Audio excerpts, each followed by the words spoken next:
hello, beautiful souls. Welcome back to another episode of Evolve Flow Express, where we have real conversations with real people to inspire real life experiences. So, today I have a beautiful guest with me. Her name is Rachel, or the Lady Jones, and she's a multifaceted artist. She's, just a creative, to be honest, and I'm going to give her a little space to speak about herself. Hello, welcome. Thank you. Yes. I am really happy to be here. Good. I was just thinking that, you know, the fact that you have this platform and you are using it for positivity Yeah. and for, bringing people on and just having them express themselves, Yeah. I think is very admirable. So, Oh, thank you. That means a lot. That really does. yeah, it really is. Because you're not, because I was looking at some of your episodes and, you know, you touch on not doing it for, for views or Yeah. for, for monetary gains and stuff like that. And you could go the route where, you Yeah. know, it could be popular and you're doing it for, just for because or because you will get more views or more money or whatever. Yeah. But for you to, go the path less traveled and actually do something that's positive, I really admire that. Oh, thank you. I appreciate that. Yeah. Yes. We sticking with that. So for me, I describe myself in a nutshell as eclectic Love it. person, creative person, and someone who's forever evolving. That's good. Yeah. That's what we want. That's exactly what we want. I mean, of course, everybody has their moments and different things like that, but I feel like we should not be encouraging each other into stagnation. Right. And that's like just a part of, just growth and different things. Like you got to let go of people, let go of things to make room for other things as well. I mean, it's just like a person where they say, oh, rich people, they don't have the same problem. They don't have the same problem, but they do have problems. They do have concerns. Yes, I So, agree. That is true. yeah. I always say that people should always evolve into being, a better version of themselves. Yeah. And if you're not thriving to do that, then what are you doing? What are you doing? With your life?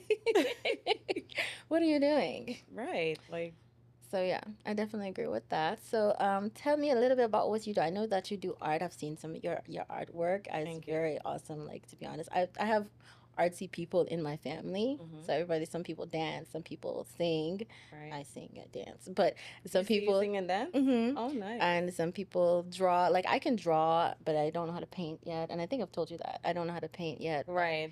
And I'm the opposite. Yeah. I know to paint, but I don't know how to draw. And when I tell people that, they're like, well, how do you, actually, I do a rough sketch. Yeah. And then, I fill it in with paint.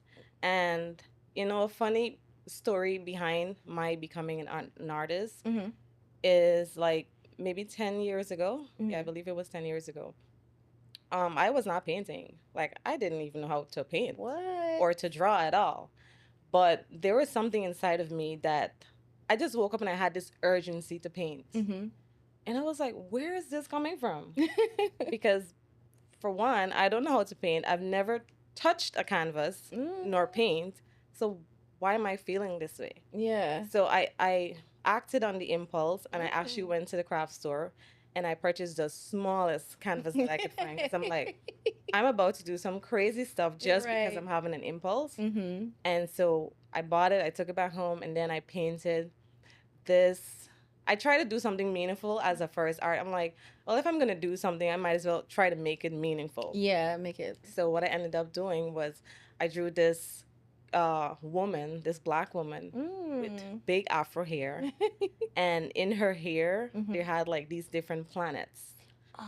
And so her hair was like the universe, and then the planets were in there. It wasn't that great at all, but it was a meaningful message. And then I was so scared to post it on Facebook because I'm like, I'm gonna be criticized by it, but I did.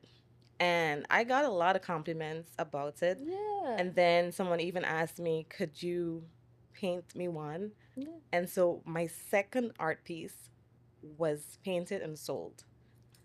Yeah. Just like that. Just like that. Just like that. Just like that. And I'm just like, guess what? Wait a minute.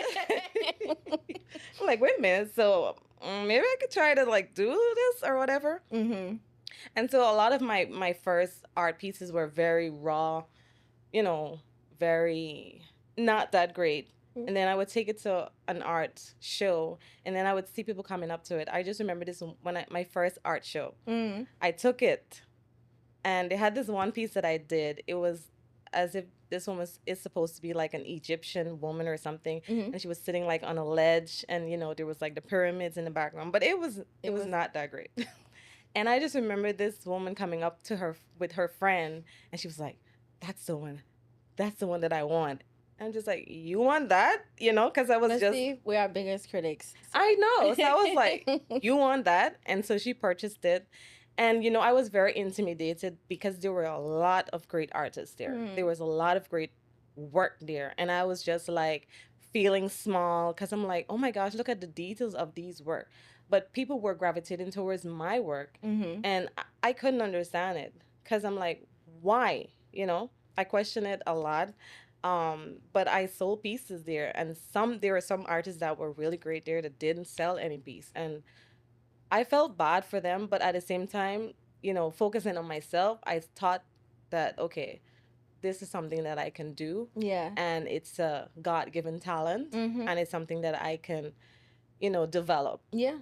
And so that's where it all started. Okay, that's a lovely story though, because I mean, I feel like it's inspiring because a lot of times we're looking for perfection, and that's why we're like, oh, the lines aren't straight. Like even when I would draw, sometimes I'm like, oh, like I went to this little it was like called what Controllerize with my friend, and on the table they had like brown paper and people were just drawing, and I just kind of like quickly sketched a face, and I was just like, oh, it's whatever, it's not that good, because the other guy like drew an actual portrait of her, and I was like, I can't draw like that, but I drew that, and he was like, wow, you don't even have to look at anything, and I was like, yeah, I can't, if I do look at something, I know that it's not going to be what I'm looking at, because in my mind I've always just envisioned whatever I wanted to draw and just draw it out. Oh, that's beautiful. So, but as a kid, trust me, when I first started drawing, it was not that great. I had drew sideways faces, and so it was just this angle. The nose would not be right. Sometimes the nose would be facing this way. It was just, learning experience. Yeah, but of course.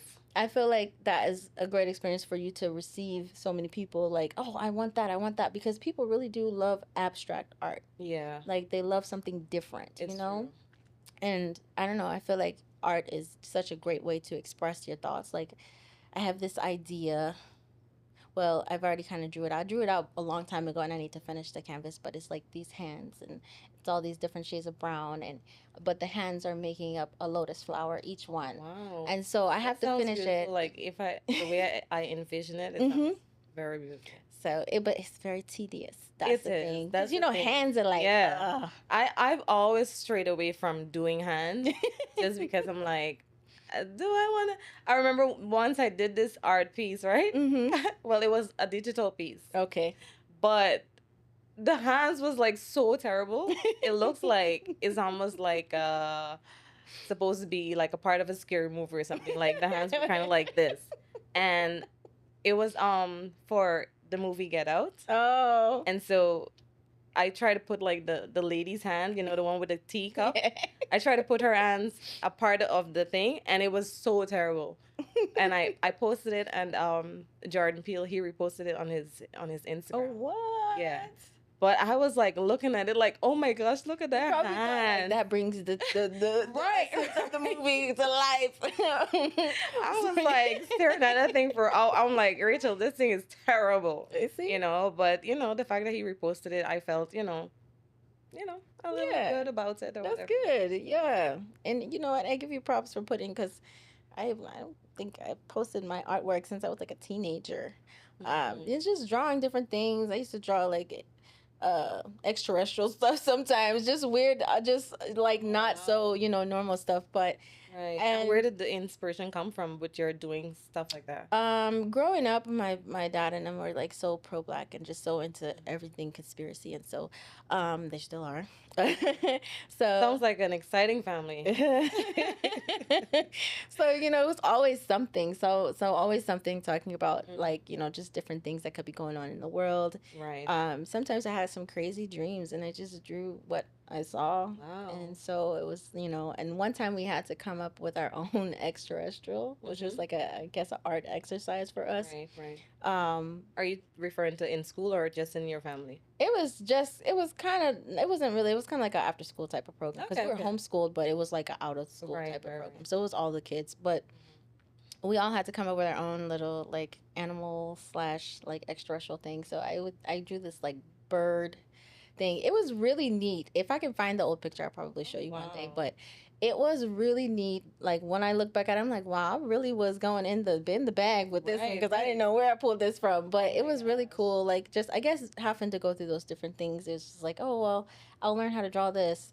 I got into fashion because my dad owned a fashion company, his clothing company, and so we had to help him do a lot of drawings and different things like that. So I just used to sketch, but if I can learn how to paint, I'll do it. I'll probably put in effort to do that this year. So yeah, because I think it's a good I don't thing. think there's anything to it, because it's just a learning curve. Yeah. And the more you do it, the better you become. You know, I didn't go to school for it, and it's just like every single time that I touched the canvas, I saw an improvement. And it could have been like a year that I stopped painting. Yeah. And then when I went back, there was something that I did different that made painting pop more. And so what I've learned with just doing that is that we're always evolving. It's inevitable. We're always going to evolve.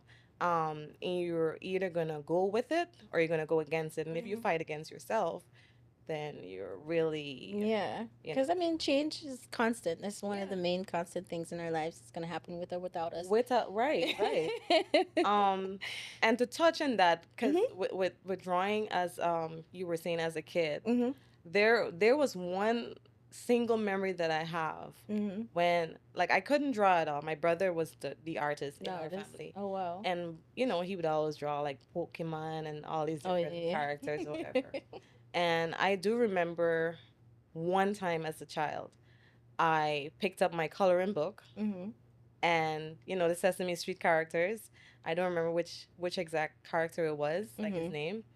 But I opened that page and I took an art page and I looked at it and drew it. Oh wow. And it was like a duplicate of the piece in the art book. In the art book. And I myself was like, holy like, I can draw. Right. And that was the first time I've ever like attempted to like draw something really good. And so I showed my family the piece and they're like, psh, please, you traced that. You didn't draw it. And it was from then that I decided that I was never going to do that again. You know, because it was the first attempt and it got shot down. It got shot down. You know, I don't feel like they meant any harm by it. They probably didn't. You know, because it's like a little kid coming to you and showing you a perfect painting or perfect art piece, and you've never seen this kid paint before. You're gonna very much doubt that they actually did it. Like, you know, who did this? Yeah, like who did this, and you brought it home, or you traced it.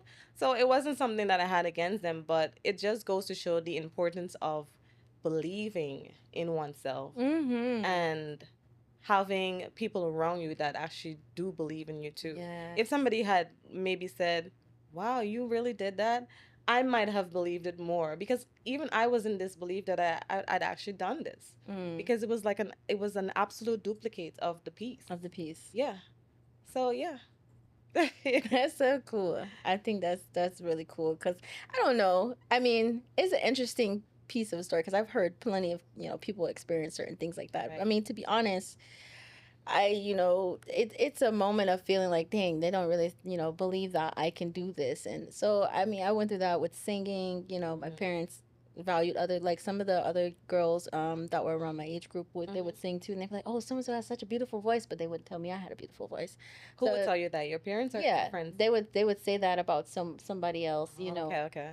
So, and I don't think that they meant it on purpose. I think that that's just how a subconscious thing that you kind of grew up with. Like, I won't necessarily compliment you so much. Right. I'll let you know how good someone else does, or how beautiful someone else's child is, or different things like that. So it's, you kind of have to learn to really truly believe in yourself, and it is very important for you to cultivate like different environments for yourself, even with friends and different things like that. So like now, you know, me having friends that are really truly supportive of what I want to do and making sure that I feel good about what I'm doing, Right. that's a big step for me, because like all throughout my 20s it was like, oh yeah, I'm just doing what y'all want to do. I'm pretty much people pleasing. So it's a good change, you know. I think I that love that's a good that for thing. you. Yeah, thank you, thank you, thank And you. it really shows like when there's a shift that happens. Like it shows because you feel more liberated within yourself versus like you say people pleasing. And people pleasing is like a default mechanism that most people get into. Yeah. Because they want to be liked. You know, they want to feel included. It's just part of human nature. Yeah. But when you go against the grade, sometimes it's hard because you start to look like a know-it-all, or you start to look like you think you're better than, but that's not the case. You're just trying to find yourself. Exactly. And if it means going against the grade, then that's what you're gonna have to do. Exactly. That's exactly what you gotta do. But guys, we're Period. gonna take a quick. Okay. No. So we're gonna take a quick break. We'll be right back. All right.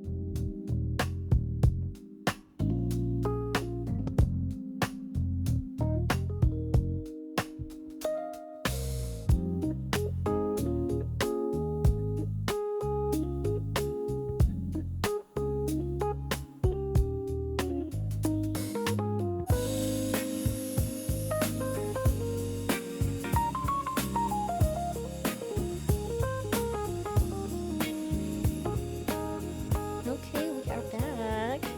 So, thank you again for this conversation. It's really interesting. Of course. Thank you for having me. Yes, of course. So, how do you feel like, in any of your seasons, like, how do you feel like that has kind of helped heal you? Or did you feel like you had to hide yourself through anything and then you kind of had to grow through that particular part of, you know, your, I guess, experience of becoming an artist and truly like growing into that? Because I know you touched on that already, of course, but like, how did that kind of shape who you are now as the way you express yourself? Right.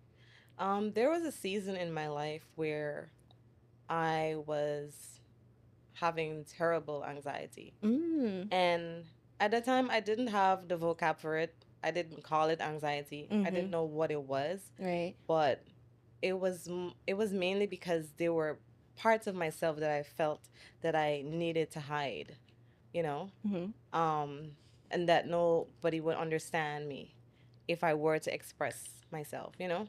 And so it was like the dark night of the soul. Um, and the funny part about that is that no one around me even noticed it was happening. Oh wow. And that's not because they didn't care to know. It's because I hid it so well. Oh wow. Yeah. Okay. I was a functional depressed person. Oh wow. Okay. I'll say that. Okay. Right? I can understand So that. it was easier for me to hide it. I could still function within a group. I could still function within my family, and it would just go unnoticed. And even to a day like today, I don't think that anyone actually truly knew what was happening. It was a very dark season in my life, and it went on for a stretch of maybe like 6 years. Wow. And and it came to a point where I said to myself that if I don't like let loose, and if I don't get rid of this feeling, then I'm never going to ever be able to fully live and exist. And it was just not somewhere that I wanted to be anymore. There were just all these thoughts that was going through my head, and I would always be uncomfortable within myself, and I would always be uncomfortable in circles. Like, are they judging me? Are they thinking about me? Like, stuff like that. And funny enough, I feel like I'm not the only person that goes through that. I read the book called A New Earth, and when I read that book, it was like everything made sense to me. Oh wow. And it brought healing to me. It's like, okay, so this is something that actually happens. This is something that I can get through and be on the other side of it. And then I remembered making a Facebook post. And, at that time, Facebook had just started to allow you to, like, control the audience. Oh, yeah, it was allowing you to, like, certain people could see it and then some people couldn't. And yeah. I was just like, I'm not doing any of that. Yeah. I'm just making a post and I'm just gonna let it out. Yeah. And when I made that post, I felt so relieved.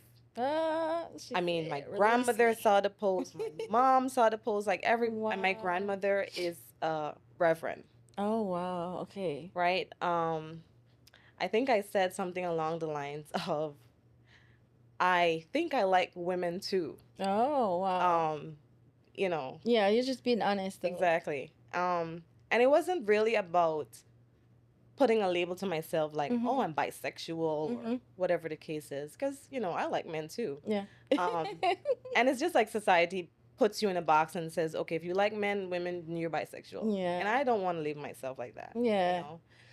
Just want to be Rachel. Exactly. So there was that part of me that I felt like I needed to hide, because there was no language for that growing up. Yeah. You could never express that. Like, how do you even as a child feel those feelings that you were feeling? Yeah. How do you even express that when there's nothing around you that shows that or reflects it? So it was just really hard on me. And I felt like, if I have to hide a part of myself, then I don't feel I can fully be myself. Yeah. So I made that post and I felt like, like drop the mic. And it was just like a weight off my shoulders. Yeah. And I was, my grandmother was in the comments like, oh, I'm gonna, reach out to you personally. And I'm just like, what is she gonna say? Because I know she's a reverend and she's gonna be like, no, don't do it, whatever. But I had to do that for me. Yeah. And I felt like there were different ways that I could have done it, but I felt like that's how I want to have it done. Yeah. And just let the world know. Let the world know, yeah. Like, period. Like, this is what it is. No discussion. Right, no discussion. That's the end of it. And then I just end up just moving on with my life and just living my life normal.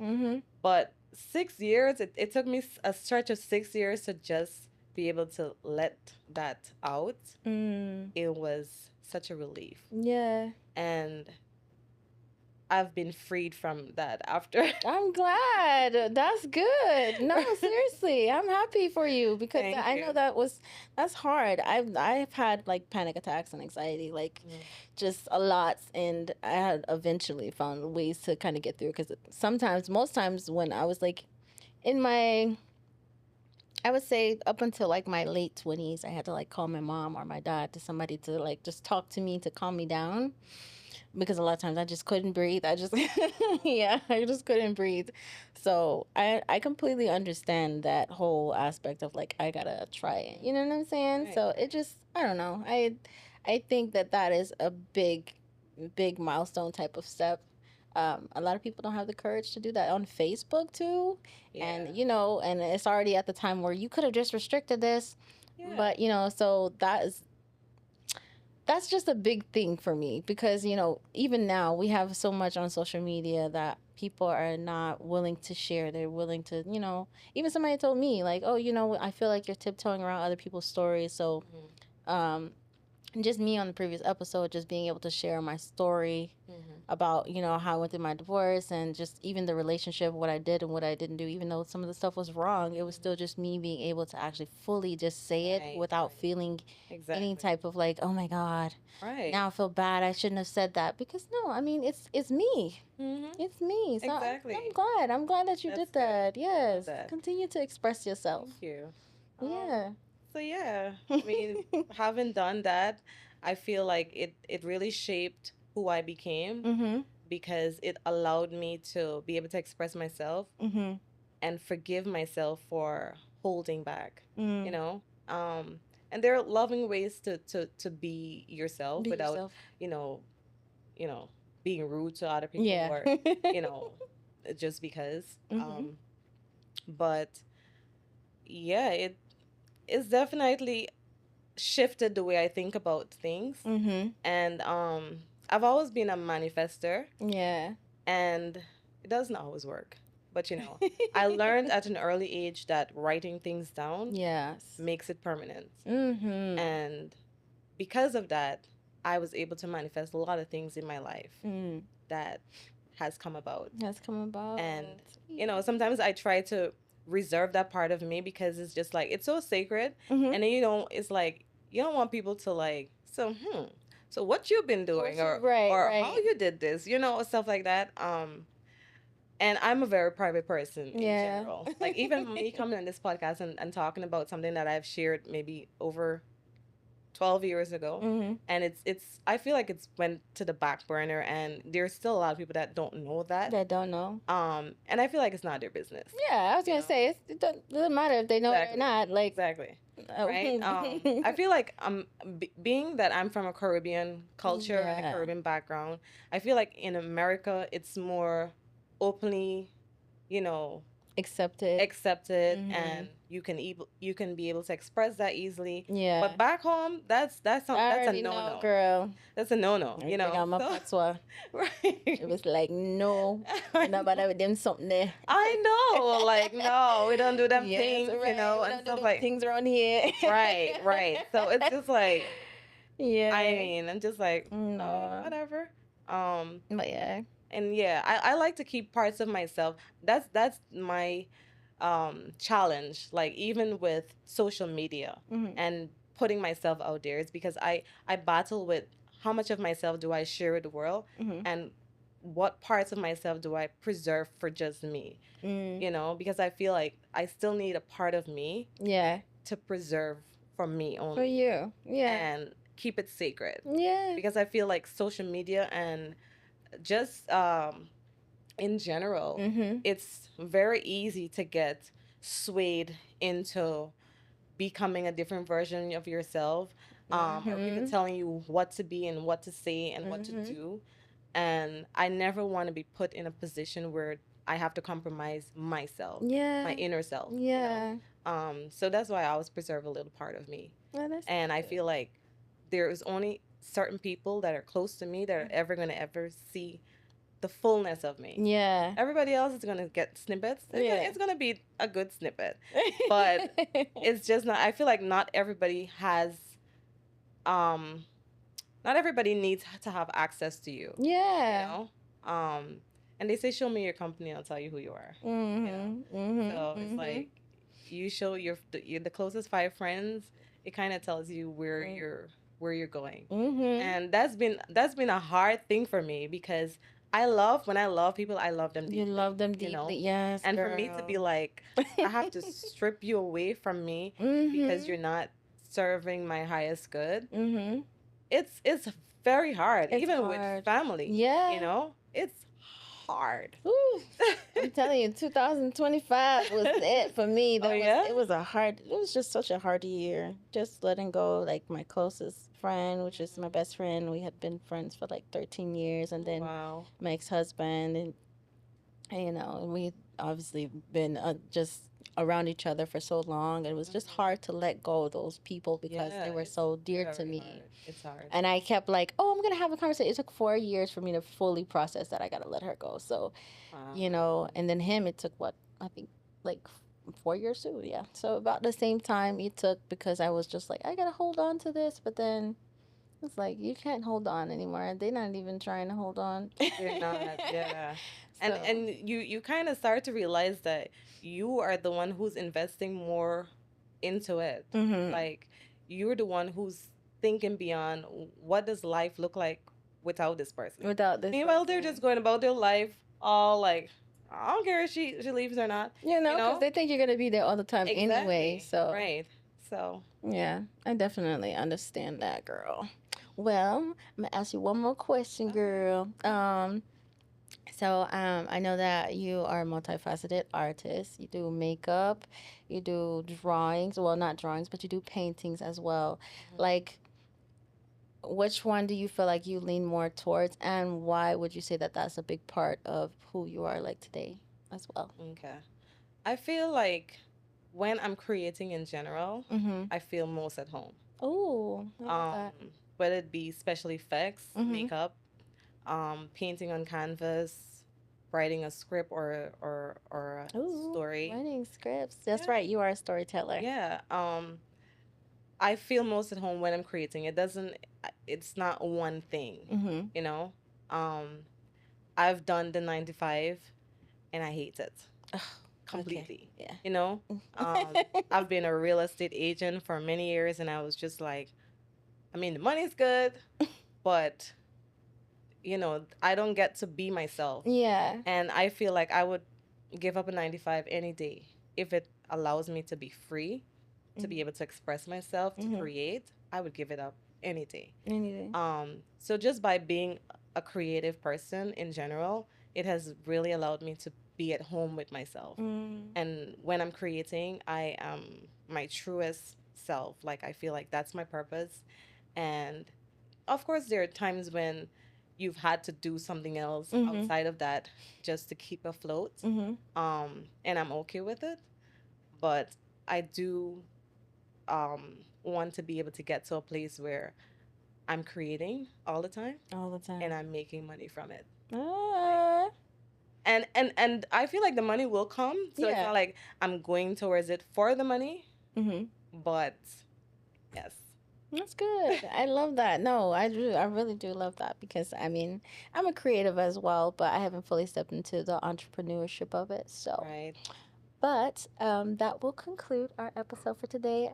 I do want to ask you real quick if you wanted to leave anything for the audience. Yes. In terms of just how you express yourself or what you feel like they should take from this. And I look at that camera. Yeah. Okay. I would just say that I feel like if there's anything that you feel that you need to do, if there's something that you gravitate towards, just go after it wholeheartedly. Forget about the little details, like those things will figure themselves out.